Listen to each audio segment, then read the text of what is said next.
What it do, YouTube? It's your boy Pzo Malone, and we are back with another video. Now, after I reacted to Michael Jordan's GOAT compilation, whatever the little compilation was called, you guys told me, oh my god, Pzo, you have to go watch the Jordan versus LeBron GOAT comparison video. Y'all was hitting my Instagrams, my Twitters, y'all was leaving it all in my comments. I seen it. I seen the recommendations. I was really hitting my line. I like that though. I ain't gonna say too much. I like that. In that video, I was saying a whole bunch of LeBron. I like LeBron this. I'm gonna be fair in this video. If this video really comes down and breaks it down saying Jordan is the best, I can't argue it. But I'm gonna give my talking points, and I really want y'all to listen in this video. Let's get right into this reaction. Let's go. Alright, man. I ain't gonna pause too much because this is a longer video. But you know what I'm saying?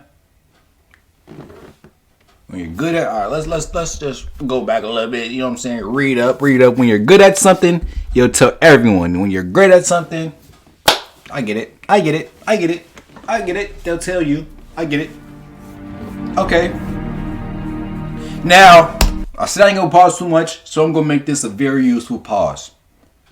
This video came out 2 years ago. I'm a LeBron super fan, so y'all know where I stand at. The video might be a little biased towards Michael Jordan, so I'm going to point out all the things I think that are biased, but I'm going to acknowledge the things that are standing true. I will not. If y'all let me know down below at the end of this video if y'all think I was being biased or not. But I'm going to try to be true to the sport of basketball, you know what I'm saying? Let's get it. I ain't going to pause no more. That's facts. Unless I'm picking something out, you know what I'm saying? That's Bron. Jordan got 4, or Bron got 4, Jordan got 6. I can acknowledge that. I can, that's nasty. That's nice, Jordan. That's nice, Jordan. Yeah. That's dirty. That's dirty. Oh my, Jordan's flying there, soaring. One thing we can't admit though, they're both great. Great in their own ways. They changed the game of basketball. They expanded the game of basketball, made it way more richer, way more popular. Jordan, really the Black Mamba, or the Black Jesus, as they really called him, like really changed the game. And I have to acknowledge that. I love Jordan, man. Like, man, in the last video, y'all was really trying to act like I didn't like Jordan. Jordan versus LeBron. LeBron versus Jordan. It's a debate that has captured the public's attention for the last several years. Facts. Especially after this moment in 2016, when LeBron James beat the Golden State Warriors to win the third championship of his career. Let's talk about it. In LeBron's own words, that one right there made me the greatest player of all time. That's what I felt. I was like, that one right there made you the greatest player of all time. But did it? Is everything since that moment simply icing on LeBron's cake? Or is LeBron destined to finish his career in Michael Jordan's shadow? We've all heard the arguments from LeBron supporters. He's bigger, he's stronger, he's faster, he's more durable. And from Jordan supporters. Michael Jordan was merely 6-0 with 6 MVPs in the finals. But the GOAT debate isn't as simple as the pundits make it seem. There are a number of factors relevant in determining the greatest basketball player of all time. Let's get into it! I would say there are 5 things that really matter when determining the GOAT of any sport. These criteria are, in no particular order, accomplishments, longevity, winning, statistics, and what we'll refer to in this video as the eye test. The eye test. We have to remember the 5 GOAT criterias according to whoever made this video. Let's get into it. I don't want to speak before we watch. Let's get into it though. My bad. Let's get into it. And to be the GOAT, you don't need to be the best in any specific category, but you need to be pretty good across the board. Okay. So simply winning 7 championships, like Robert Horry did, isn't enough to get you into the conversation. Nope. When we're finished with this video, it'll be plainly obvious that one guy comes out on top. But before we get started, I want to clarify that this is not a comparison of legacies. It's about who was the better basketball player. Okay. If we were talking about legacies, Jordan's is nearly untouchable. I said that in my last video. Jordan has the greatest career ever. You cannot beat that. We're talking basketball players. Let's get it. Not only did he lead basketball to global popularity, He helped transform Nike into an empire. Oh, yeah. Changed the way players played and how they dressed. Facts. And he even made it cool for guys to be bald. Like, bro, he's And while different. those things certainly contribute to MJ's iconic status, they don't make him a better player on the court. So let's evaluate the criteria that matter. And we'll start with individual accomplishments. Bron's so Take a look. Smooth, though. Jordan had more regular season MVPs, twice as many finals MVPs, 9 more scoring titles. Okay. Well, Bron has 4 now, but Jordan still has 6. It's a little outdated in his video. It's a little too outdated. But okay. Several more selections to the NBA's all-defensive team, including once being named Defensive Player of the Year. LeBron has more All-Star appearances, but that's largely due to his having played more seasons. Yeah, and he's in fact, when taking into account retirements and major injuries, Jordan essentially played 13 seasons compared to 17 seasons for LeBron, making Jordan's significant lead in accomplishments all the more impressive. Okay. And that's to say nothing of MJ's brilliant college career, which saw him twice named All-American and once awarded College Player of the Year, at a time when the country's best players actually went to college. So regardless of whether you're a LeBron fan or MJ fan, you have to give the accomplishments checkmark to Jordan. Okay, we're talking accomplishments. Okay. We're talking MVPs, championships. We're talking defensive player of the, you feel me? We're talking that. Okay. I can acknowledge that. In our GOAT analysis is longevity. And this one is also a no-brainer, but this time in favor of LeBron. Okay. Not only has LeBron played more seasons in the league, the but he's had a longer peak than Jordan. Jordan's peak lasted about 10 years, whereas LeBron's peak has lasted 16 years and is still going. And he's been incredibly durable during that time, missing significant time to injury only in 2019. That said, the claim that LeBron has been much more durable than Michael has been a bit overblown. Consider that Jordan played in at least 80 regular season games 11 times in his career, including all 82 games an incredible 9 times. Compare that to LeBron, who played in at least 80 regular season games just twice, and in all 82 games just once. Dang. So both LeBron and Jordan get high marks for their durability. But durability aside, the bottom line is that LeBron has sustained his level of excellence for a much longer period of time than Jordan. Oh my God. Which puts the longevity checkmark squarely in LeBron's corner. Okay. That brings us to the third GOAT criteria, winning. So we 1-1 right now. As we all know, Jordan winning. Okay. Championships. LeBron has won 3. Jordan is 6-0 in the NBA Finals. LeBron is 3-6. Yes, LeBron has made the finals 9 times compared to only 6 times for Jordan, but let's not pretend that making the finals is the same thing, or even close to the same thing, as winning a title. Take a prime example. Not. But come on now, we're talking about winning. If we're talking about winning, LeBron James is a winner. You have to win the whole Eastern Conference to make it to the finals. You know what I'm saying? You have to win so many games to make it to the playoffs. You know what I'm saying? So people are, LeBron's a winner. If we're talking about winning, how many times did Jordan get past that first round, that second round, that third? You know what I'm saying? Come on now. Come on now. LeBron has, let's get this off the screen. LeBron has so many Eastern Conference championship. I ain't trying to be on LeBron, you know what I'm saying? But come on now. If we're talking about winning, LeBron's a winner. LeBron's a winner. The Buffalo Bills. They're the only team in NFL history to appear in 4 consecutive Super Bowls. But is there a single player Jordan's a winner. fan of that team that wouldn't trade all 4 of those appearances for just 1 Super Bowl win? Okay. Frankly, wait, say that again. Consecutive Super Bowls. But is there a single player or fan of that team that wouldn't trade all 4 of those appearances for just 1 Super Bowl win? Frankly, talk to any fan whose team lost the season's final game and ask them how they felt afterward. Almost universally, their feelings are of sadness, anger, and disappointment. And that's just the fans. I'm a LeBron fan. You know, I can be honest. I can be honest with y'all. I'm a LeBron fan, and I seen him lose time after time again, and I was sad, sick, honestly. But the teams this man was going up against, like, what can I say? Kevin Durant, Stephen Curry, Klay Thompson, Andrew Iguodala, Draymond, like, come on, bro. Tim Duncan, Kawhi Leonard, Manu Ginobili, Tony Parker.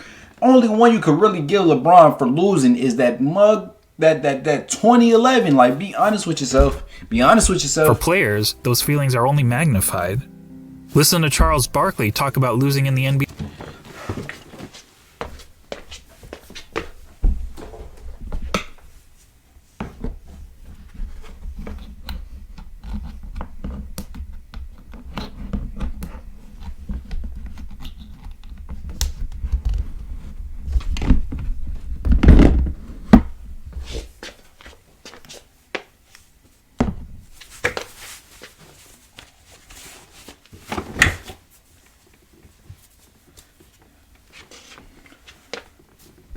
NBA Finals. And I was just in shock when it was over because I had to, I was frustrated because I couldn't wheel my team past Michael and the Bulls. And first of all, I don't think I've ever gotten over it, number one. But that was traumatic. And it's all right, painful. Charles Barkley. We're talking about Charles Barkley. The LeBron has got their time. Like I said, time after time after time. LeBron went to like 8 straight finals. Like, come on now. I know he didn't win as many times as he wanted to, but the man still won. Like, come on, bro. He's still a winner, bro. Come on. Championship and finishing runner-up. In the words of Herm Edwards, you play to win the game. That is true. That's true. Hello? That's true. You play to win the game. That's true. Now back to Jordan and LeBron. That's true. As mentioned, on basketball's biggest stage, the NBA Finals, right Jordan was 6-0. LeBron was 3-6. And frankly, that doesn't even show how lopsided their records really are. In terms of individual finals games, Jordan was 24-11. LeBron is 18-31. Oh, and that's because in 4 of his 6 finals losses, LeBron's team hasn't even been competitive. But you have to, like, the teams, you gotta take into account every small little detail. I could start a whole NBA channel and really, I ain't gonna talk about it. But you gotta break down every small little detail. The reason LeBron is losing is mainly because of the fact that his teams aren't as good as him. Not even as him, but as good as the others. You know what I'm saying? 6 finals losses, LeBron's team hasn't even been competitive. I can't Twice pause he no got more. swept, Sorry. and 2 other times he lost 4 games to 1. That includes being on the wrong side of the 2 most lopsided finals by margin of loss in NBA history. Oh, wow. Of course, LeBron fans will tell you that the only reason for LeBron's poor finals record is that his competition was so tough. That's facts. Ironically, some of these same fans criticize Jordan for losing early in his career to a Celtics team. Okay. Okay. But I will not disagree. You couldn't get past them. But you was going against them. Okay, I can admit. Nah, Jordan was going against all-time Larry Bird. You feel me? Isaiah Thomas, Joe Dumars. So that's why he wasn't getting past it. And that's facts. Okay, that's a good argument. Okay. Stacked with 5 Hall of Famers. And they conveniently gloss over the fact that LeBron reached the finals so many times in part because the competition in his own conference was so weak. During the vast majority of his career, LeBron played in what many dubbed the Leastern Conference because the East was so much weaker than the West. On the other hand, during Jordan's playing days, the East was generally considered the stronger conference, as Jordan had to battle through hard-fought rivalries against the Bad Boy Pistons, Patrick Ewing's Knicks, the Shaq Penny-led Magic, and Reggie Miller's Pacers. That said, if you want to blame LeBron's failure in the finals on the level of his competition, I won't argue with you. Why are they doing this, my man, also not blow it out of proportion. If you look at the average number of wins of their finals opponents, you'll see that LeBron's finals opponents average 60.8 wins per season, whereas Jordan's finals opponents average 61.2 wins per season. So as it turns out, both players face stiff competition in the finals. But a big reason we don't hold the 93 Suns, the 96 Sonics, or the 98 Jazz in the same regard as some of LeBron's finals opponents is because, unlike LeBron's adversaries, Jordan's opponents never actually won the Larry O'Brien Trophy. Which goes to my original point, that the difference between winning the title and finishing runner-up is huge. And the reason those teams never won the title? This guy. That's facts. Look, I can't disagree. I'm not bro. trying to say that Jordan's opponents were as And good Scotty. as the Warriors teams that LeBron faced 4 times in the finals. The truth is that Jordan never played a juggernaut quite like that. But there's a pretty good reason for that. Jordan's Bulls were the juggernaut. They were the team winning 70-plus games. They were the team with the target on their back every year. And as the Warriors showed us, that's not an easy place to be. As great And as the it's Warriors, easier, as the Warriors showed us, it's easier to win when you are the juggernaut. Come on now, I ain't trying to, man. they were never able to string together Man. 3 consecutive championships. Jordan's Bulls did it twice. Nice. That's crazy. So what's the greater achievement? Beating the juggernaut or being the juggernaut? To be more specific, LeBron is the juggernaut, and he beat the juggernaut. You know what I'm saying? And they had to build another juggernaut on top of that to beat him, which is he's the one-man juggernaut. Like, that's why LeBron is the best, because he's the one-man juggernaut. You know what I'm saying? Like, bro, come on now. 1 time out of the 4 times he faced them, or being the juggernaut year after year after year. And then you're not the juggernaut by yourself, though. After year after year. You're not the juggernaut by yourself, though. There's no doubt that LeBron's victory over the 73-win Warriors was the highlight of his career. But it's not the first time that an underdog has won the championship. And there actually have been much bigger underdogs who ended up winning the title. That's facts, that's facts. But how many times have we seen a player lead his team to 6 championships in 8 years? Never. Prior to Jordan's Bulls, only Bill Russell's Celtics ever accomplished that feat in the NBA Bill Russell's when they a demon. incredibly won 11 championships demon. in 13 seasons. He's However, back then, there was an average of less than 10 teams in the league and only a couple rounds of playoffs. That's why you so can't it was count Wilt considerably Chamberlain. easier to win a title. I'll And count no Kareem, player, though. not even He's a Bill demon, Russell, too. ever had a run of winning 25 of 26 playoff series as Michael Jordan did. And Michael's pattern of winning goes beyond the NBA. Let's not forget that Jordan has never won anything but gold in the Olympics. And he also earned an NCAA championship, in which he hit the first of 2 iconic championship-winning shots in his career. Jordan's a winner. He's All a winner. that is to say, when it comes to winning, the checkmark clearly goes to Jordan. On to the fourth GOAT criteria, statistics. This one is a bit more complicated. I mean, how do you statistically evaluate 2 players who played in different eras under different rules at different positions? That's facts. One way of doing it is to simply look at the 8 traditional statistics of basketball. Points, assists, rebounds, steals, blocks, field goal percentage, free throw percentage, and turnovers.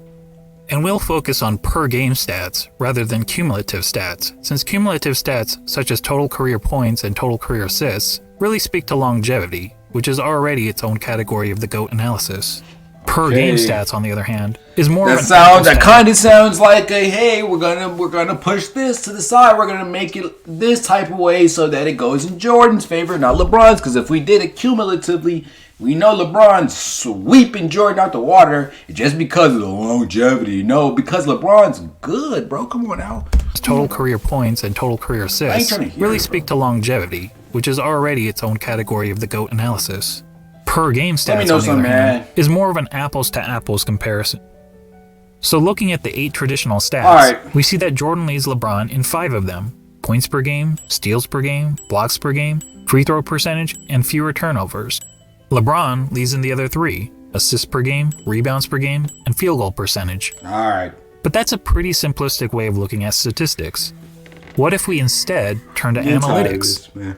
Probably the most well-known analytic stat is player efficiency rating, or PER for short. Oh my God! This metric was created by respected basketball analyst John Hollinger to give an overall rating to a player's performance based on traditional stats like the ones we just mentioned. Jordan has led the league in PER 7 times, LeBron 6 times. Jordan has finished top 3 in PER 10 times, LeBron 9 times. In fact, Jordan has the highest career PER in both the regular season and the playoffs. Another popular analytics stat is win shares. Jordan has led the league in win shares 8 times. So this why y'all wanted me to watch this video for real? Cause like, come on now. Like, I get it, but like, alright. LeBron 5 times. Jordan has finished top 3 in win shares 11 times. I'll give it to you, Jordan. 6 times. And when it comes to win shares per 48 minutes, Jordan has the highest career rating in both the regular season and the playoffs. I bet he What does. about box plus minus? Until recently, LeBron was actually ahead of Jordan in career box plus minus. But after the 2017 season gave Russell Westbrook the greatest single-season box plus minus in history by a wide margin, the architect of box plus minus realized that the stat was fundamentally flawed. So he made some changes to improve its formula. Oh, As really? a result, Michael Jordan now has the highest career box plus minus in both the regular season and the playoffs. Oh, really? And lastly, what about value over replacement player, which on its face seems to favor LeBron James? Well, value over replacement player is a cumulative stat. As previously noted, cumulative stats speak more to longevity than they do game-to-game dominance. Oh That said, according to value over replacement player, Jordan owns 6 of the 9 greatest. Can we get anything like give me LeBron, me and my LeBron fans something? Individual seasons ever played. And on a per game basis, MJ's career rating in value over replacement player is the highest of all time in both the regular season and the playoffs. I bet it is. Are you noticing a theme here? Yeah. Not only does Jordan beat LeBron in every ratable analytic stat, he consistently ranks as the best ever across the board. Before we move on from analytics, I want to mention a lesser known stat. That is crazy though, Jordan. I ain't gonna lie. That is kind of crazy, Jordan, my boy. Like, you're dirty. Another brainchild of John Hollinger. Game score measures a player's performance in a single game, so it won't tell us who's had the better career, but it does provide insight into who's had the greatest games. Now, we only have game score stats since 1983, so you won't see any mentions of Wilt Chamberlain here. That said, of the 100 highest game scores ever recorded, incredibly 19 of them belong to Michael Jordan. In other words, nearly 1 out of every 5 of the best single game performances over the last 4 decades has been by MJ. That includes the highest game score of all time for Jordan's 69.18 rebound masterpiece. Comparatively, LeBron has had only 3 of the top 100 game scores. When discussing the GOAT, Nick Wright is fond of asking this question. The aliens come down. You have 1 game to save humanity. Who's your first pick in the history of the world? Well, Nick, I think we have our answer. Now that I've finished numbers, let's be real. Hardly anyone watching this video knows how to calculate PER, win shares, box plus minus, value over replacement player, or game score. No, I don't. And why should you? This is basketball, not Goodwill Hunting. Okay. So let's go back to the traditional stats that we all know and understand. But this time, let's add context to them. What do I mean by context? Well, some positions are simply better than others at racking up certain stats. Let's take rebounding as an example. In a vacuum, if we simply compare the number of rebounds per game of Brook Lopez and Jason Kidd, we might think that Lopez was the better rebounder. The truth is, relative to their positions, Lopez is statistically one of the worst rebounding centers in NBA history, whereas Kidd is statistically one of the best rebounding guards in NBA history. But even a poor rebounding center can grab more rebounds than a great rebounding guard solely by virtue of their roles on the court. So it makes sense that, to understand the context of a player's stats, we should compare them to the respective positions that they played. When comparing LeBron James to the other small forwards who have played at least 500 NBA games, this is where he ranks. Overall, that's pretty impressive. Now let's see how Jordan compares to all shooting guards who have played at least 500 NBA games. As good as LeBron is compared to other small forwards, Jordan is on another level when compared to other shooting guards. He's darn near the top of every major statistical category, and there isn't a single category where LeBron is better than MJ relative to his position, other than assists. So to sum up statistics, whether comparing traditional stats or analytics, and especially when judging these players in the context of the positions they played, Jordan has a noticeable edge over LeBron. As such, we have to give the check mark to Jordan. And that takes us to the last category in our GOAT analysis, the eye test. And to be clear, by eye test, I'm no dummy. No dummy. You know what I'm saying? I'm no dummy. I can count. 3, Jordan got 3 already. LeBron only has 1. I see where this is going. Faster or jumps higher. None of that is relevant unless we're having a track and field competition. And frankly, if physical measurables mattered, then George Murison would be in the GOAT conversation. Okay. No, what I mean by the eye test is, if you sat an average basketball fan in front of a TV to watch a player in action, what would he notice that the player is and is not great at? The one thing I never seen Thankfully, Jordan I happen to live. be an average basketball fan, and I've had the privilege of watching both LeBron and Jordan during their playing days. Okay. So unlike a lot of my fellow YouTubers, I haven't merely relied on highlight videos. Here's what my eyes told me when I saw Michael Jordan play, particularly during his playing days with the Chicago Bulls. He was the best offensive player in the game. He was arguably the best defensive player in the game. He had the best mid-range game. He was the best finisher at the rim. Wow. He had the best post-up game, which is incredible considering most players who dominated the post were big men. He was widely considered the most clutch player in the game. He was regarded by opponents as the fiercest competitor on the court. He was regarded by teammates as the hardest worker in practice. And when all was said and done, amongst the other stars of his generation, he was the greatest winner. Now, when you're playing against the elite athletes of the world, to be the best at any one of those things is pretty remarkable. But to be the best at all of them? Oh my God. I tell you, it's impossible. But for the fact that we saw Michael Jordan do it.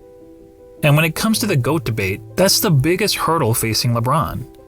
He's basically being compared to a guy who was great at everything and practically had no weaknesses. Seriously, judging by the eye test, what's the worst thing we could say about Michael Jordan's game? Probably that he wasn't a very good three-point shooter. Jordan shot 33% from beyond the arc in an era when the average player also shot 33%. So when it came to three-point shooting, he wasn't good, he wasn't bad, he was just average. I guess. But remember that Michael played in an age when the three-point shot wasn't a big part of the game. Yeah. During Jordan's years, teams averaged only 9.5 three-point attempts per game, and Michael himself attempted less than 2 threes per game. And if being an average three-point shooter is a weakness of Michael's game, well, then we also have to call it a weakness of LeBron's game. The difference is that LeBron plays in an era where the three-point shot is a huge part of the game. During the years in which LeBron played, teams attempted on average over 21 threes per game, and LeBron himself averaged 4.3 three-point attempts per game, or 2.5 times as many as Jordan. Despite the increased emphasis on threes, LeBron's career shooting percentage from beyond the arc is only a hair better than Jordan, at 34%. And it's actually slightly below his peers, who averaged 35% from three during his era. But to reiterate, being an average three-point shooter was by far the worst part of MJ's game. For LeBron, it's not even close. LeBron, in fact, has 4 major weaknesses as a basketball player, each of which is readily apparent to anyone who has actually watched him play. What is it? First, he's not a good free throw shooter. Facts. For his career, LeBron has shot around 73.5% from the free throw line, which is pretty poor for a player who handles the ball as much as he does. That's facts. In fact, many analysts point out that at the end of games, LeBron shies away from driving to the basket because he's afraid of being sent to the line. I don't know whether that's true, but what I do know is that the odds of LeBron hitting 2 consecutive free throws is statistically not much better than a coin flip. Jordan, on the other hand, shot a solid 83.5% from the free throw line during his career. Yeah, I'm gonna show the clip and of man as MJ close never as I shied away from contact at the end of games. Oh yeah? LeBron's second weakness is that he's Oh an my. inconsistent defender. Sure, he's had some years where he was elite defensively, which is evidenced by his numerous selections to the NBA's all-defensive team, but he's also had several years where he's practically been a liability on the defensive end. Compare that to MJ, who during his Bulls days was a consistently elite defender. Ooh. In fact, Jordan is the only player to rank in the top 5 amongst all guards in both steals per game and blocks per game